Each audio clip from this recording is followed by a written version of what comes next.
On August 3rd, 1987, every radio on Earth went silent for exactly 3 minutes. The official explanation was solar interference. But 3 people know the truth. 2 of them are dead. The third is me, and I'm recording this because they're coming back. The signal is getting stronger. And this time, when the radios go silent, they won't turn back on. What you're about to hear is classified as Level 5 compartmentalized information. If you're listening to this, I'm already gone. But you need to know. You need to understand what's waiting in the silence. Turn up your volume. Listen carefully. And for God's sake, don't try to respond. My name is Chen, and I used to work for NASA's Deep Space Network. Past tense is important here. It was June 1987 when I was reassigned to Station 47, a listening post that didn't appear on any official documentation. They told me it was a promotion, double salary, top security clearance, important work monitoring Soviet satellite communications. They lied. Station 47 sat in the New Mexico desert, 40 miles from the nearest town, accessible only by a dirt road that disappeared during the rainy season. The facility was small, just 3 buildings clustered around a massive radio telescope that pointed at a fixed position in the sky. Why doesn't it move? I asked Dr. Sarah Mitchell, the station director, during my first day. She was a woman in her 50s with gray hair pulled back so tightly it seemed to stretch her face. When she smiled, it never reached her eyes. Because we're not searching, she said. We're listening to something we've already found. The third member of our team was Marcus Webb, a technician who'd been at Station 47 for 6 years. He had the look of a man who hadn't slept properly in a very long time. Sunken eyes, trembling hands, a habit of glancing over his shoulder at nothing. You'll understand soon enough, he told me on my second night, sharing a cigarette outside the main building. And when you do, you'll wish you hadn't. Wish I hadn't what? Understood. He crushed the cigarette under his boot. There's still time to leave, you know. Fake a family emergency. Take the psych discharge. Anything. Just get out while your mind is still your own. I should have listened. But I was curious. I'd spent my entire career searching for signals from space, dreaming of the day we'd make contact with another intelligence. And now I was being told we'd already found something? How could I possibly leave? That night, I began my first shift in the monitoring room. The space was cramped and dark, lit only by the glow of dozens of screens displaying waveforms, spectrograms, and data streams I didn't recognize. The air smelled of ozone and stale coffee. And beneath it all, from the speakers mounted around the room, came sound like white noise. But not quite. If you listened carefully, and God help me, I did, you could hear patterns in the static. Rhythms. Almost like breathing. What am I listening to?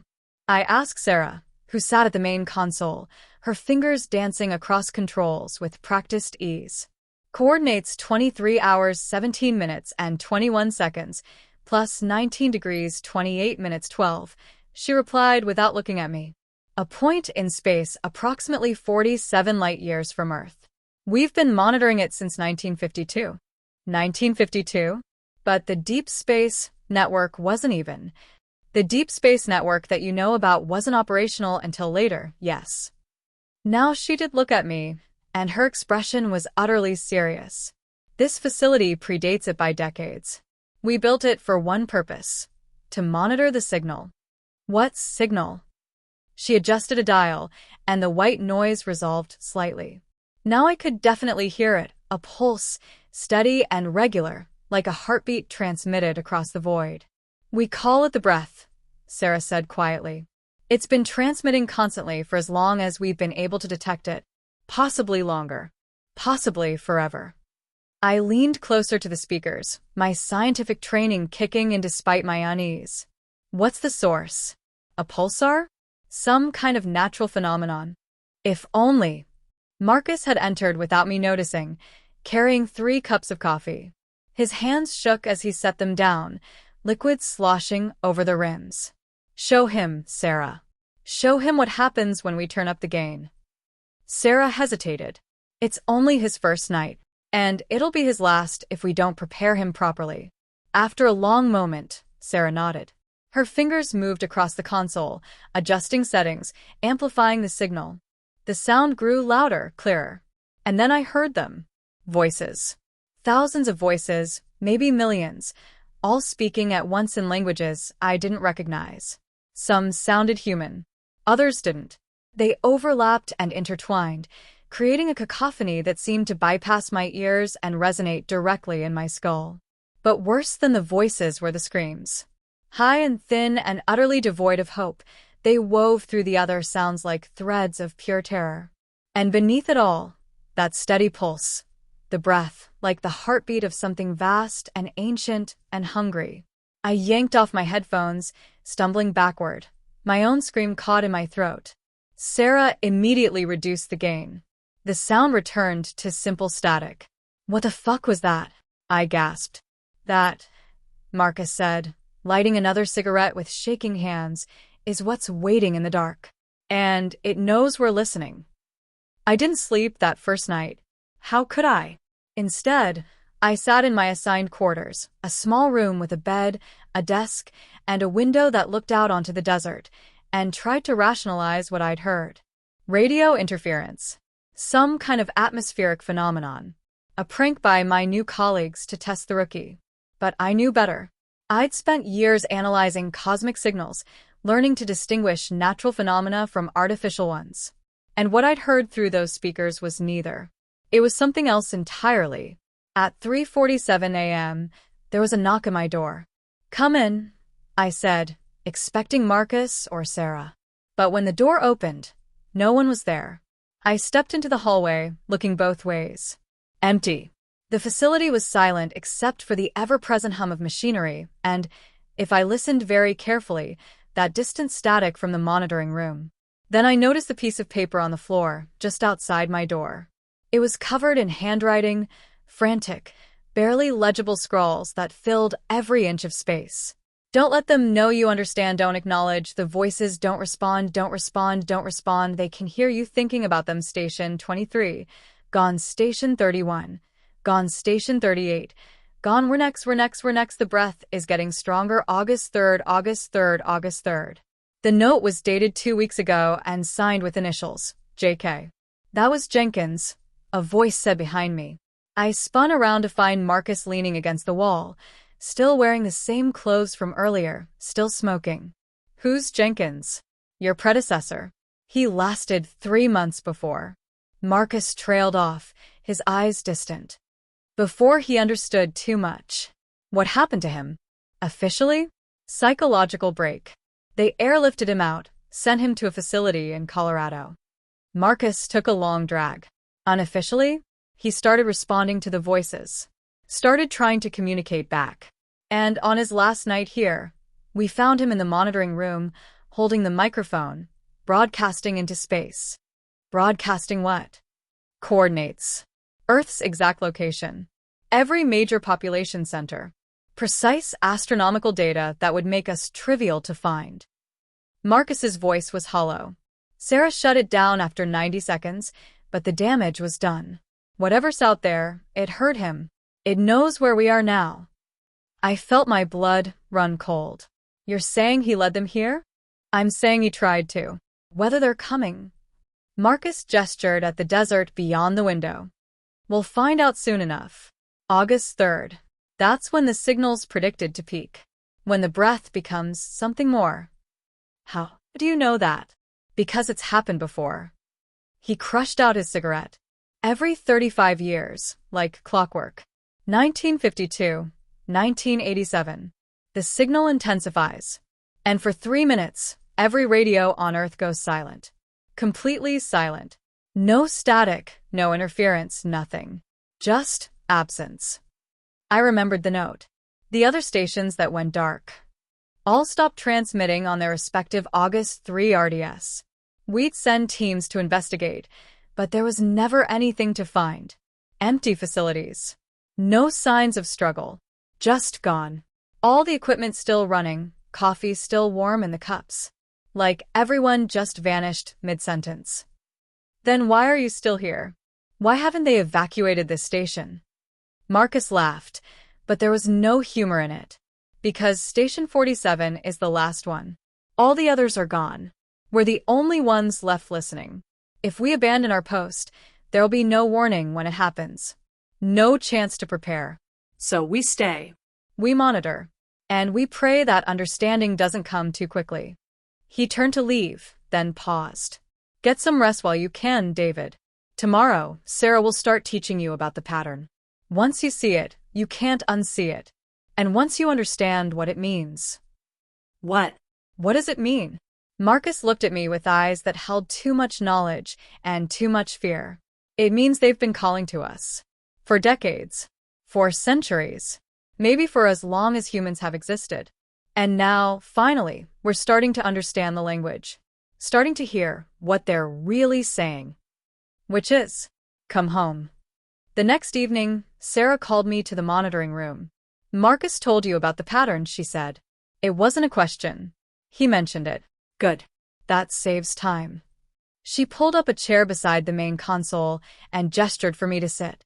What I'm about to show you is classified beyond top secret. Officially, this research doesn't exist. The dozen scientists who've studied it are either dead, missing, or institutionalized. Comforting. She didn't smile. I need you to understand the stakes, David. Once you see this, you become a security risk. The only reason they let you in here is because they think you won't live long enough to tell anyone. And will I? That depends on how strong your mind is. She typed commands into the computer, and the screens around us flickered to life with images I didn't recognize at first. This is the signal, visualized across multiple spectrums. Radio, microwave, even gravitational waves we shouldn't be able to detect. The images showed waveforms, but they weren't random. They repeated in complex patterns, like fractals spiraling into infinity. We spent 30 years trying to decode this, Sarah continued. Tried every cipher, every linguistic model, every mathematical framework. Nothing worked. And then Dr. Elizabeth Hartman had a breakthrough in 1979. She pulled up a photograph of a woman in her 30s, smiling at the camera. But her eyes looked haunted, even in the old picture. Hartman realized we were approaching it wrong. The signal isn't a message in the traditional sense. It's not trying to communicate information. It's trying to communicate experience. Emotion. Memory. I don't understand. You will. Sarah's fingers flew across the keyboard. Hartman developed a way to translate the signal into visual and auditory patterns that the human brain could process. She called it the Rosetta Protocol. And it worked. For the first time, we could understand what the signal was saying.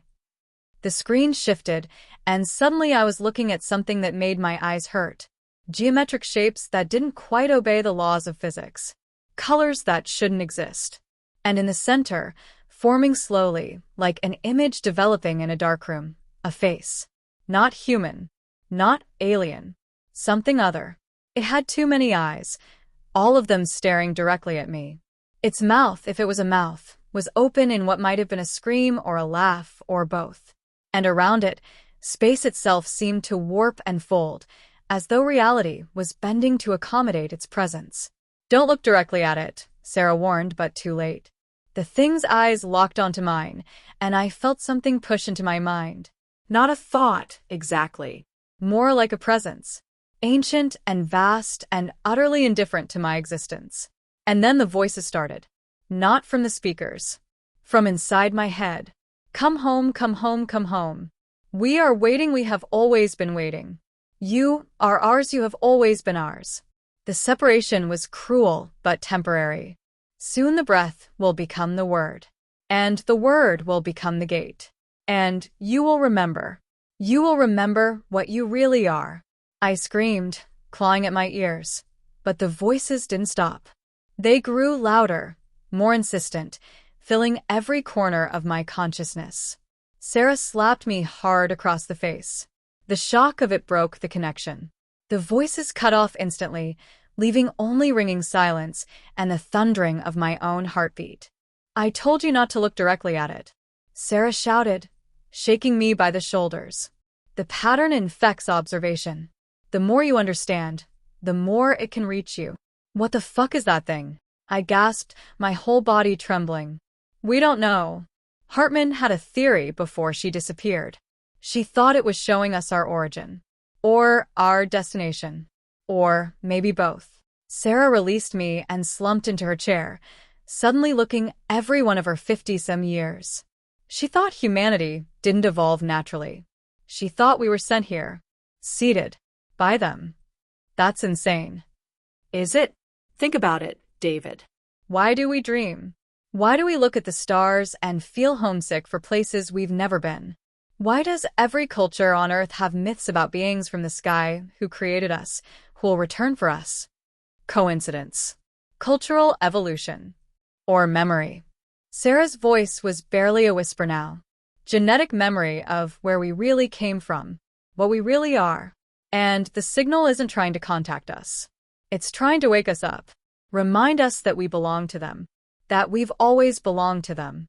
I wanted to argue, wanted to find rational explanations, but I kept seeing those eyes, hearing those voices in my head. Come home. Hartman's last report before she vanished described her final discovery, Sarah said. She found a timer encoded in the signal, a countdown that's been running since before recorded history, and it's set to reach 0 on August 3rd, 1987, 47 days from now. What happens when it reaches 0? That's what we're here to find out. She stood, her movements stiff and tired. Get some rest, David. Tomorrow, we start preparing for the event. Preparing how? What can we possibly do against something like that? Sarah looked at me with infinite sadness. Nothing, she said. We can do absolutely nothing. We're just here to witness, to record, to be the last eyes that see Earth as it was before everything changes. I spent the next 3 days analyzing the signal data, trying to find something, anything, that would contradict Sarah's theory. I found the opposite. The signal's complexity was staggering. It contained layers within layers, information compressed in ways our best computers could barely decode. And the more I studied it, the more patterns I recognized.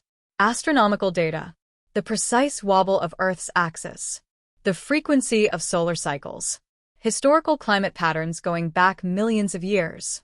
It knew everything about Earth, had been watching for longer than our species had existed. But there was something else, too.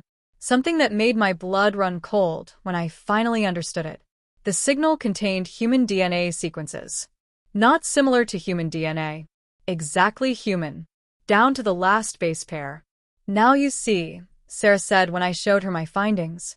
She was drinking heavily now, a bottle of whiskey sitting openly on her desk. It's not just watching us. It made us. Or we made it. Or... She took a long drink. The distinction doesn't matter anymore. There has to be a way to stop this, I insisted. Shut down the station. Destroy the equipment. Block the signal somehow. We tried that at Station 23. The signal continued anyway. It's not dependent on our receivers, David. It's embedded in the fabric of space-time itself.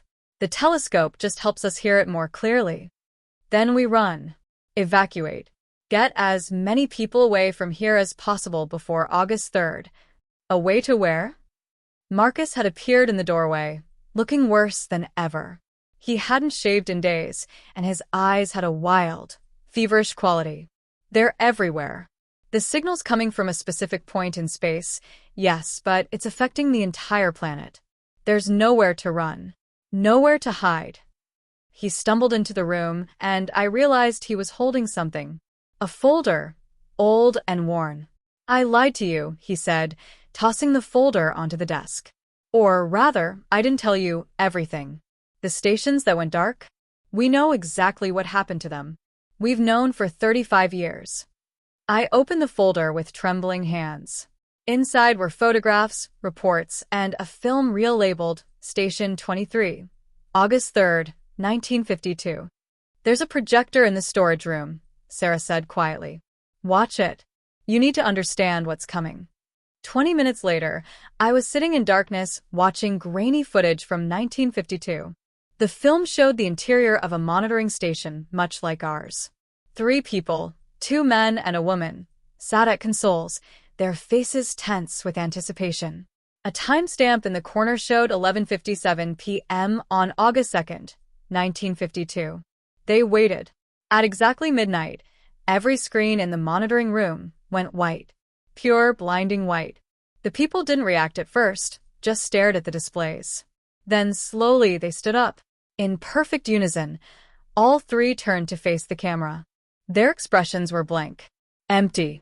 Their eyes reflected the white light from the screens, making them look like they'd been hollowed out. And then they spoke. Not with their own voices. The sound was wrong, too deep, too resonant, like it was coming from somewhere vast and far away. The separation ends. The children come home. The breath becomes the word. All three voices speaking in perfect synchronization. The same words, the same inflection, as if they were puppets controlled by a single hand. They walked toward the camera, still moving in unison. Closer. Closer. The last frame showed them reaching toward the lens, their fingers stretched out like they were trying to grab whoever was watching. Then the film cut to black. When the lights came up, I found Sarah standing behind me. The recovery team found the station 3 days later, she said. No bodies. No signs of violence. Just those last frames of film in the camera. And every piece of equipment was still running. The computers showed that the signal had surged to levels we'd never seen before or since. For exactly 3 minutes, it had reached maximum intensity. And then it stopped, returned to baseline. And it's been building again ever since, following a 35-year cycle. Each peak stronger than the last. I felt sick. The people, where did they go? We don't know. But 6 months later, there were reports from all over the world. People who'd been missing returned to their homes. Walked through the front door like they'd never left. No memory of where they'd been. No explanation. But they were different. Subtly. They knew things they shouldn't. Could predict events before they happened. And sometimes, late at night, people would see them standing at their windows, staring up at the sky. At a very specific point in the constellation Pegasus. The same coordinates our telescope was aimed at. They're still out there, Sarah continued. Living normal lives. Or pretending to. We've kept tabs on as many as we could. And over the years, we've noticed a pattern. They don't age normally. Don't get sick. And they're drawn to each other. Forming communities. Building something. Building what? We think they're preparing. Creating infrastructure. Networks. For when the rest of us join them. I stood up so fast the chair fell over. This is insane. You're talking about alien abduction, body snatchers, invasion. I'm talking about what the evidence shows. Sarah grabbed my arm. Every 35 years, the signal peaks. Every time, people disappear. And every time they come back, there are more of them. More people who understand. Who've been changed. And on August 3rd, 1987, the signal will peak again. Stronger than ever before. And this time, she trailed off, but I could see the fear in her eyes. This time, it might be everyone. The next 2 weeks dissolved into a waking nightmare. I stopped sleeping properly. How could I, knowing what I knew? Every time I closed my eyes, I saw those people from the film, moving in unison, speaking with that horrible synchronized voice. The breath becomes the word. What did that even mean?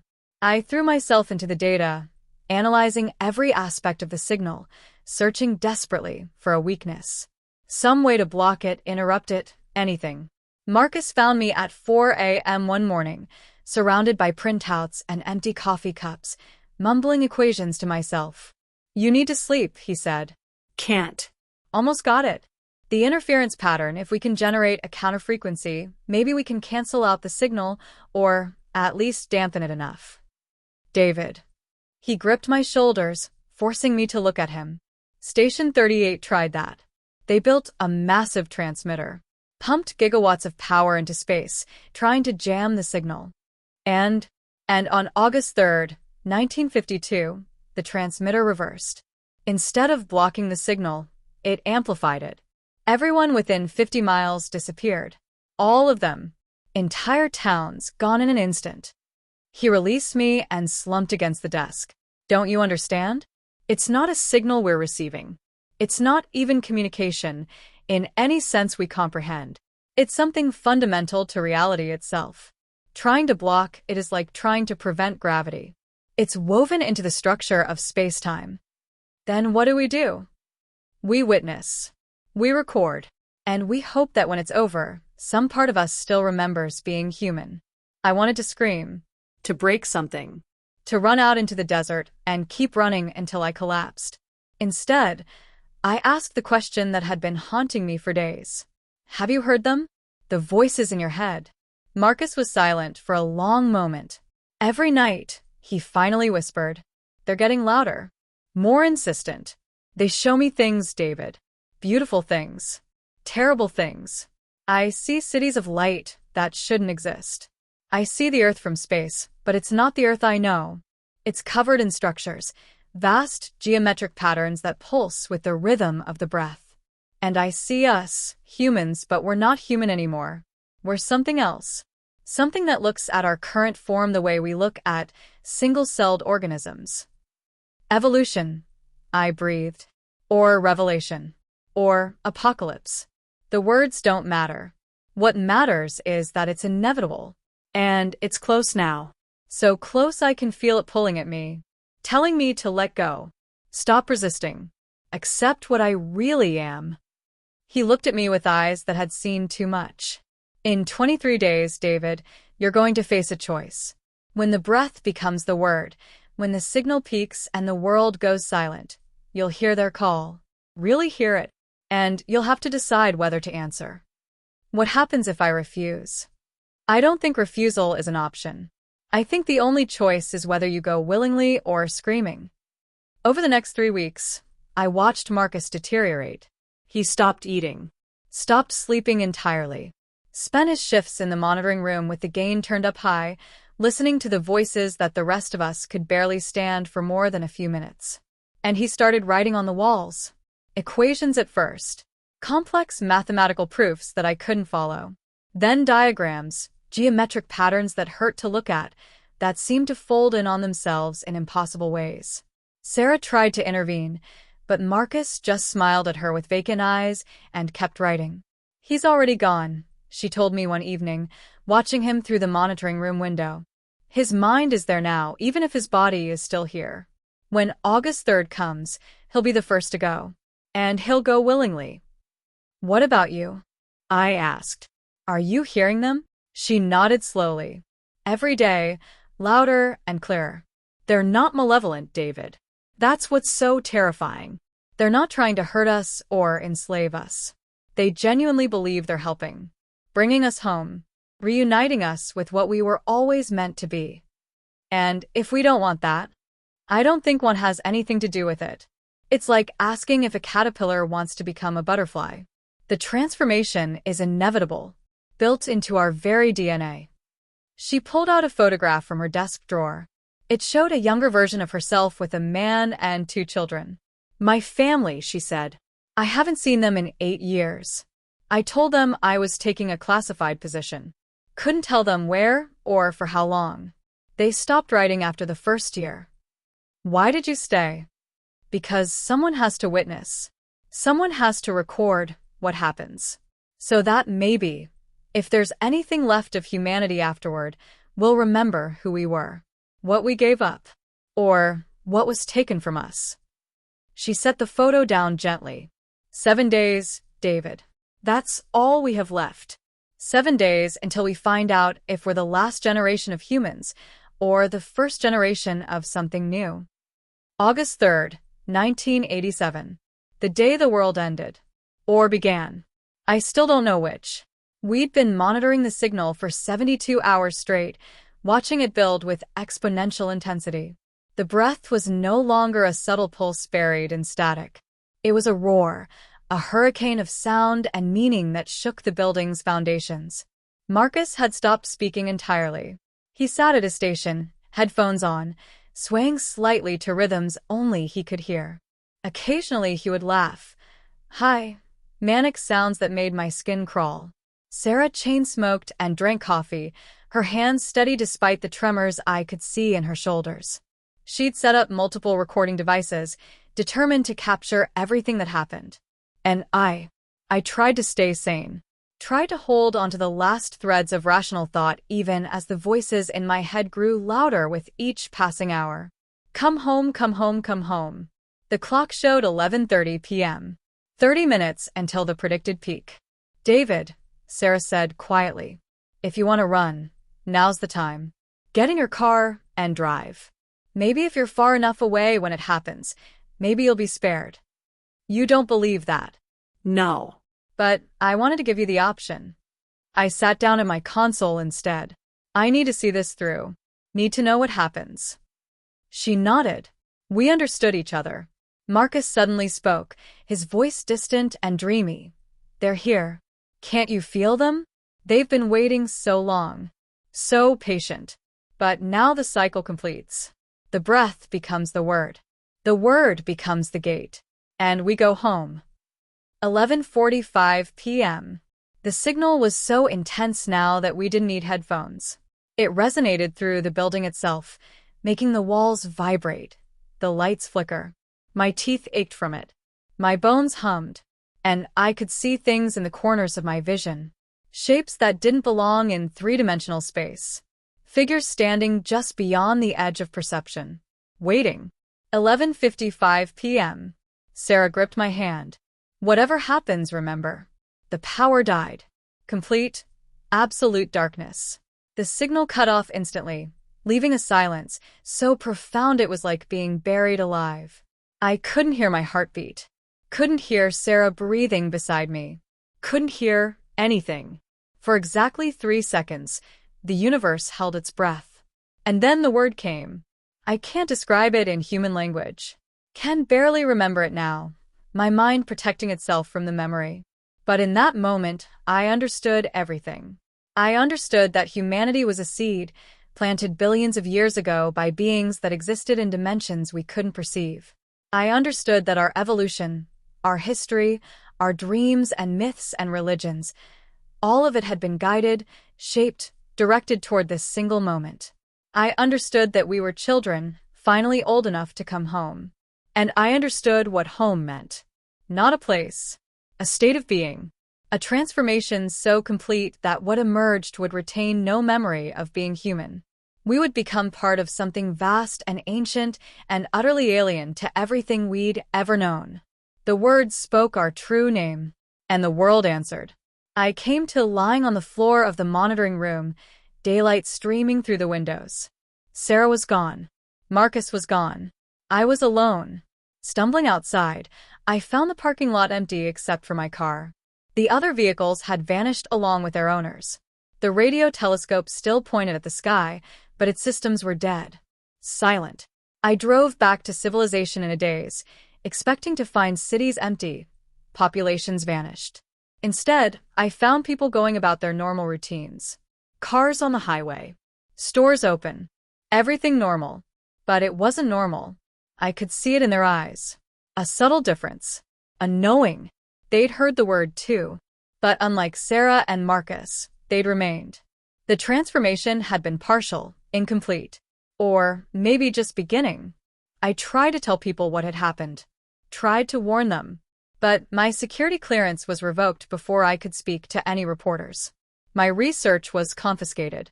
I was declared mentally unstable and quietly pensioned off. Station 47 was demolished 3 months later. Officially, it had never existed. But I know the truth. And I know that the signal is still there, still broadcasting, still calling to us. The event wasn't an ending. It was an awakening. A reminder. Every night, I hear the breath in my dreams. Growing stronger. Building toward the next peak in 35 years. And this time, there won't be any witnesses left to record what happens. Because this time, we'll all go home. This recording was found in a safety deposit box in Albuquerque, New Mexico, registered to David Chen. The box was set to be opened automatically on August 3, 2022. Mr. Chen disappeared in 1993. His body was never found. But 3 days ago, on July 31, 2022, every radio telescope on Earth simultaneously detected a signal originating from coordinates 23 hours 17 minutes and 21 seconds, plus 19 degrees 28 minutes 12. The signal is stronger than anything we've ever recorded. And it's getting louder. In 3 days, it will peak. Scientists worldwide are scrambling to understand it, to decode it, to determine if it represents a threat. But some of us know better. Some of us remember the reports from 1987. The radio blackout that was blamed on solar interference. The people who disappeared and returned changed. Some of us have been preparing. But preparation is futile. The breath is becoming the word. The word is becoming the gate. And we're all going home. If you're listening to this, you have 2 days and 17 hours. Spend them wisely. Tell the people you love that you love them. Make your peace with whatever God you believe in. And when the radios go silent, don't resist. It only makes it worse. This is the last message from the emergency broadcast system. At midnight, all communications will cease for an undetermined period. This is not a test. This is not a drill. Please remain calm. Please stay in your homes. Please do not look at the sky. The stars are wrong. The breath is here. And it's calling us home. Welcome home. The end. Asterisk, or is it the